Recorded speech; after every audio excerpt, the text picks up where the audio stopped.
Check it out, this curly figured Ovangkol. You can see here it's highly figured.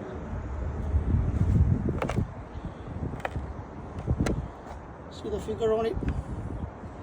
It's a number 4, 9 and 5/8 inch wide. It's number 5. This is like 11.5 inch wide. It's number 6. It's 11 1/8 in width. This is number 7, 11.25 in width.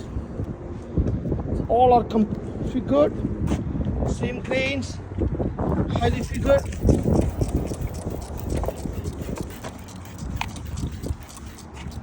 So it's the boat. Look at that.